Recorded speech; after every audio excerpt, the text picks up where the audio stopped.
এখনো যদি পার করে দেয় আমরা সবাই একমৃত সব একভাবে ধরিয়া তাকে পার করে দেবো ফাঁকে। লালমনিরহাট, পঞ্চগড় ও চাঁপাইনবাবগঞ্জ সীমান্তে ৭১ জনকে পশ্চিমের চেষ্টা করেছে ভারতীয় সীমান্তরক্ষী বাহিনী বিএসএফ। বিজিবির বাধার মুখে শূন্যরেখায় অবস্থান করছেন তারা। এদিকে বিএসএফ সীমান্তে তাদের জনবল বৃদ্ধি করায় বিজিবিও জনবল বৃদ্ধি করে কঠোর নজরদারি শুরু করেছে। আর স্থানীয়রা বলছেন, যে কোনো মূল্যে তারা দেশের সার্বভৌমত্ব রক্ষায় বিজিবির সাথে আছেন। আবারও সীমান্তে বিএসএফ এর পুশিনের চেষ্টা রুখে দিল বিজিবি। সকাল থেকেই উত্তপ্ত লালমনিরহাটের ৩ সীমান্ত। পাটগ্রাম, হাতিবান্ধা ও আদিতমারি সীমান্ত এলাকায় ৩৩ জনকে পুশিনের চেষ্টা করে ভারতীয় সীমান্তরক্ষী বাহিনী বিএসএফ।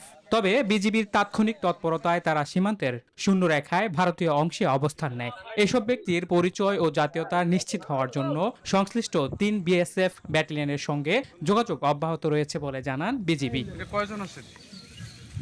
এদিকে স্থানীয়রা বলছেন, যে কোনো মূল্যে তারা দেশের সার্বভৌমত্ব রক্ষা করবেন। আমাদের টল পার্টি এখানে উপস্থিত ছিল, টল পার্টিটা প্রতিহত করে এটা ইন্ডিয়ার ভিতরে রাখছে। এখন কত ভারতের ভিতরে আছে 846 1 এবং 2 এর মাঝামাঝি, জিরো লাইন থেকে 50 ভারতের অভ্যন্তরে ওরা অবস্থান করতেছে। এখনো যদি পার করে দেয় আমরা সবাই একমৃত সব একভাবে ধরিয়া তাকে পার করে দেবো ফাঁকে। সব মশার বিরুদ্ধে সুরক্ষা দিতে এলো বসুন্ধরা এক্সট্রিম অ্যারোসল, মশার বিরুদ্ধে এক্সট্রিম সুরক্ষা। এদিকে পঞ্চগড়ের বড়বাড়ি সীমান্ত দিয়ে 10 জনকে পুশ ইনের চেষ্টা চালায় বিএসএফ। তবে বিজিবির বাধায় তারা বাংলাদেশে প্রবেশ করতে পারেনি। বিএসএফ এর সাথে পতাকা বৈঠক চলছে বলে জানায় বিজিবি। এদিকে চাঁপাইনবাবগঞ্জের গোস্তফাপুর উপজেলার বাঙ্গাবাড়ি সীমান্ত দিয়ে পুশিনের চেষ্টা করা হয় আরো 28 জনকে। বিএসএফ ফিরিয়ে না নেয় সীমান্তের শূন্যরেখায় অবস্থান নিয়েছেন তারা। এদিকে বিজিবিকে সহায়তায় সীমান্তে জড়ো হয়েছেন স্থানীয়রা। রাত্রের বেলা অন্ধকারে ওরা বর্ডার তো সবটাই সাপ্লাই দিতে পারবে না, এই হিসাবে ওরা অনেক তৎপর।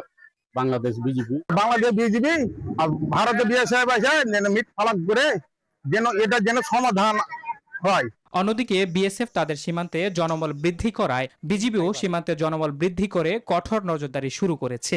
সীমানাতে আমরা দিবারাত্রি 24 ঘন্টা প্রহরা দিচ্ছি এবং সতর্ক রয়েছি যাতে কোনো অবৈধভাবে কোনো অনুপ্রবেশ এখানে ঢুকতে না পারে।